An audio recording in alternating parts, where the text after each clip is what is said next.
El cuásar dual, y dije que no iba a hacer más referencia a San Valentín, Voy así por que lo más importante, son dos agujeros negros supermasivos. Esto está muy relacionado con algunas preguntas de los oyentes de episodios anteriores y una pregunta que hizo Sara la otra vez y alguien hizo un paper sobre eso, sobre la posibilidad de encontrar dos agujeros negros en el centro de una misma galaxia. Hay varios candidatos y en particular está esta observación que es cercana en dos sentidos y eso lo hace interesante. Es la observación de un sistema que se llama UGC 4211. En realidad es un merging de dos galaxias. Es la coalición de dos galaxias que hace poco están colisionando, ¿no? No es que uno vea esto en tiempo real, o sea, uno ve la foto de la galaxia, pero uno puede inferir las velocidades y todo en función de espectroscopía. Entonces, que son dos galaxias que están fusionando. ¿Cómo estarán funcionando la Vía Láctea y Andrómeda de acá a unos 5.000 millones de años o algo por un poquito menos que eso?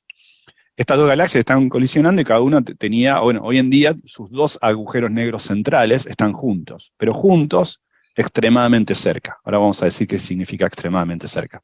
Dije que esto era un descubrimiento interesante porque es una confirmación concreta, porque hicieron un montón de análisis con muchos telescopios en espectroscopía y en diferentes longitudes de onda, diferentes frecuencias. Estos combina observaciones sobre todo de ALMA, o sea, en milímetro, me sale milímetro. El inglés está radicando dentro de la cabeza, me está haciendo un idiota.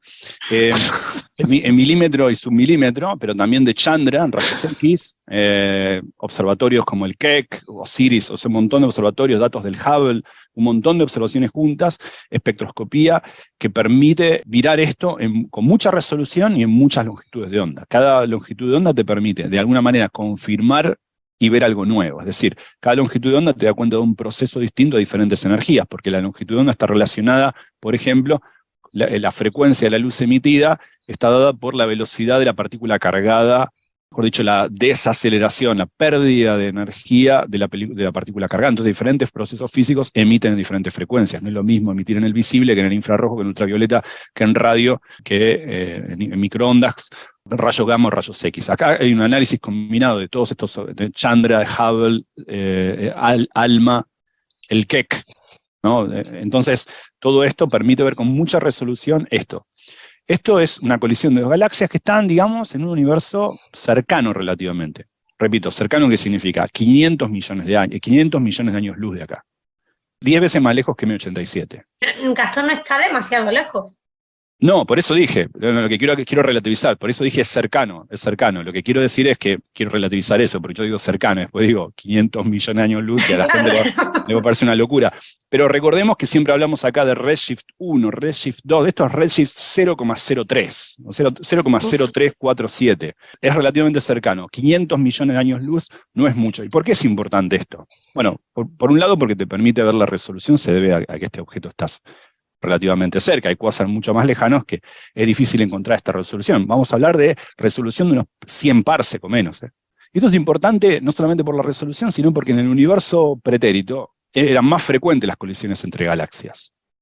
El hecho de encontrar una más cercana en nuestro jardín trasero, digamos, nos permite un poco tener estadísticas. Si vemos uno tan cerca es que quizás es más frecuente de lo que creemos, ese tipo de cosas. Nos permite estimar, muy rudamente todavía, pero estimar un poco cuán frecuentes son estos episodios. Entonces acá hay dos agujeros negros supermasivos que están acretando materia los dos, por eso generan actividad y por eso los vemos. Acretan materia, generan rayos X, por ejemplo. Digo, por ejemplo, porque también emiten otras frecuencias. Eso es lo que nosotros vemos. Y están muy juntos entre sí.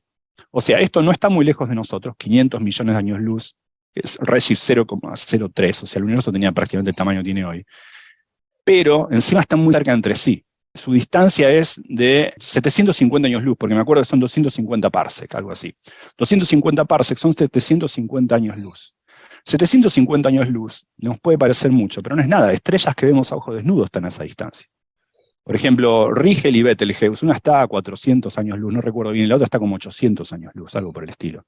Son estrellas que vemos a simple vista en la constelación de Orión y están acá nomás. Así que estos dos agujeros negros supermasivos, ¿no?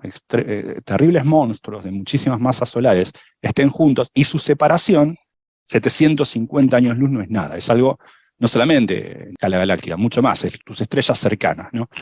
Pero están a, no sé, 60 veces su radio de influencia. Están muy, muy cercanos allá, empezar a hacer su dinámica relativista, eventualmente en un futuro muy remoto, y colisionar uno con el otro, si sean las condiciones iniciales para que eso pase. Entonces, este es un sistema de dos galaxias que están coalesciendo. Este tiene un núcleo con dos agujeros negros muy cercanos uno del otro, y los dos están agregando materia. Este trabajo salió publicado en enero, tanto en el preprint como el artículo salió publicado en Astrophysical Journal Letters en enero. El primer autor es K-O-S-S, y lo que me gustó de este trabajo es sobre todo esto, este análisis de combinaciones entre diferentes observaciones, espectroscopía, un montón de datos, desde Chandra, Hubble, como decía antes, ALMA sobre todo, pero también telescopios como el Keck y Osiris. A mí me sorprendió molaría ahí ver, ¿sí? Lo que pasa que no creo que, bueno, no tengo ni idea la escala de tiempo, pero si hay alguna interacción o traspaso de materia, ¿no? De un agujero al otro. Claro, están todavía demasiado lejos, pero Claro. bueno, estás ahí cerquita de ver esa interacción que estabas comentando, ¿no?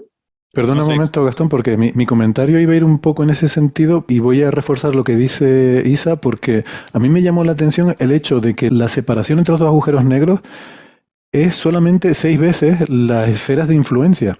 Es poco, o sea, eso quiere decir que a lo mejor no el material que está directamente en torno a ellos, pero a lo mejor la parte más extensa sí que está en interacción ahí entre uno y otro.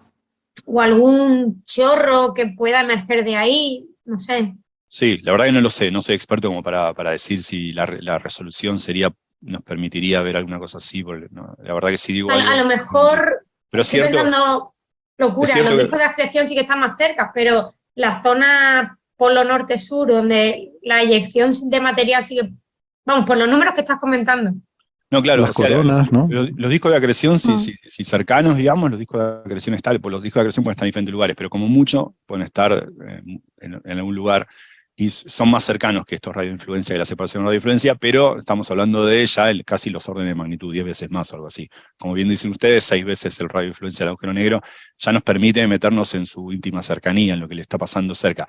Pero bueno, no deja de ser un objeto que está muy lejos y no sé, ya creo que se está al borde de la resolución que uno puede tener ahora, pero estamos ahí, digamos. No soy astrónomo como para decir, digamos. No, y es complicado, esto es muy, muy al límite, ¿no? O sea, me parece muy flipante el poder llegar a observar estos Claro. dos AGNs en interacción. Espectroscopía, ¿no? Lo que nos Sobre indica todo, que hay claro, dos. exacto. Hay antecedentes de otros candidatos más lejanos incluso, pero se ven de otra manera. Por ejemplo, uno lo que puede ver es el vaivén de un agujero negro, mejor dicho, de la emisión alrededor de un agujero negro central en un cuásar. Pero uno lo que puede ver es una especie de pequeño movimiento. Y claro, estamos hablando de un objeto de millones de masas solares que se mueve, o de casi 1 millón de masas solares o 2 millones de masas solares que se están moviendo. Lo que uno ve es que esa lucecita, que es el fondo incandescente en el que se vuelve el agujero negro y que es el núcleo activo, el cuásar, eso se va moviendo. Entonces lo que uno piensa, bueno, ese vaivén se debe al orbitar conjunto a otro astro que tiene que tener como mínimo una masa comparable a la de él, si no, no lo movería. Entonces de ahí uno infiere que en el centro de algunas galaxias podría haber 2 agujeros negros. Pero esto es una cosa muy distinta. Uno acá ve, en efecto, la resolución de las 2 fuentes. Y uno ve ahí los dos núcleos activos. Quizás Sí. destacar una cosa, el tema del radio de influencia siempre es un tema bastante quisquilloso.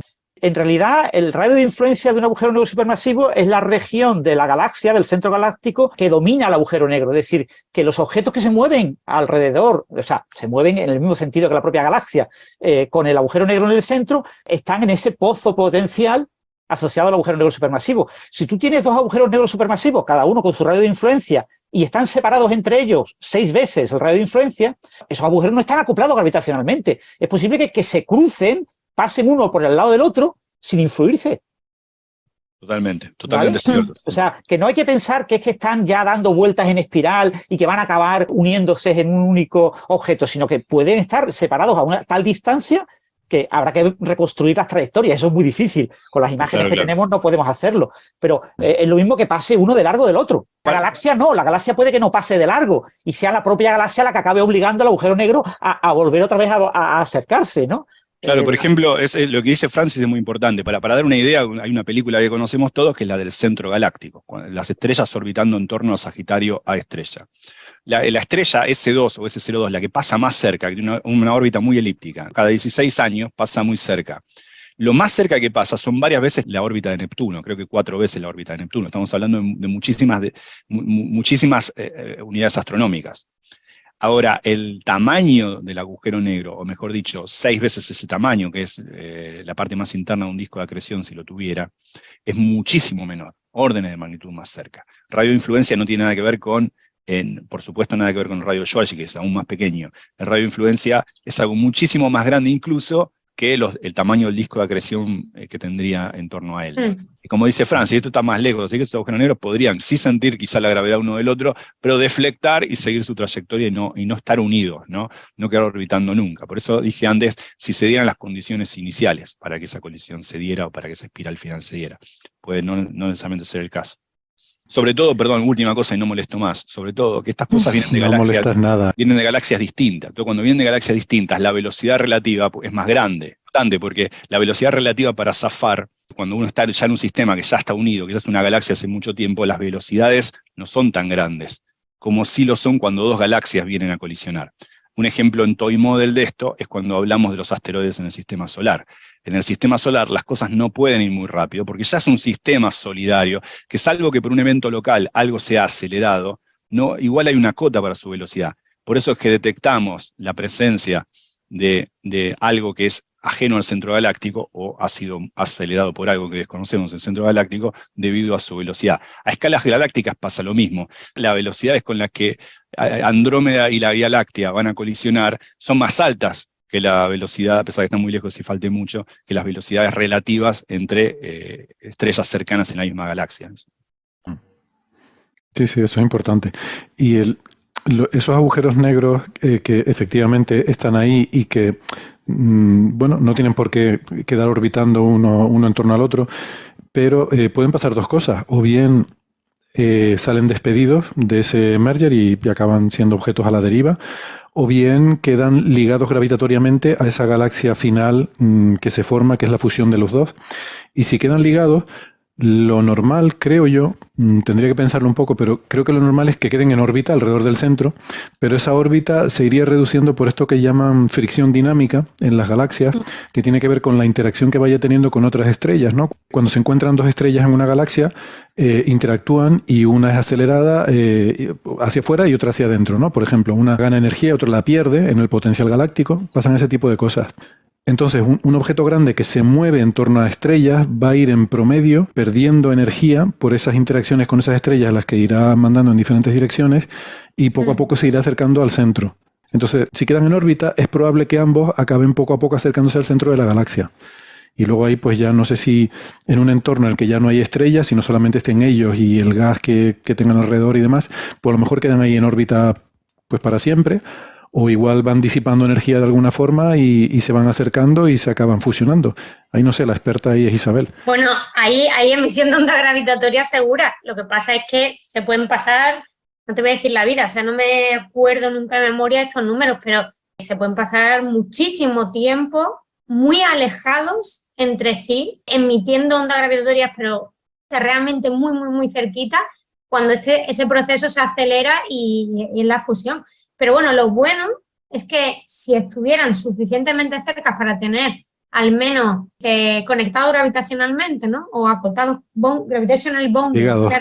Sale en inglés. Ligados, exacto, ligados gravitacionalmente, podrías tener una resistiéndome de onda gravitatoria.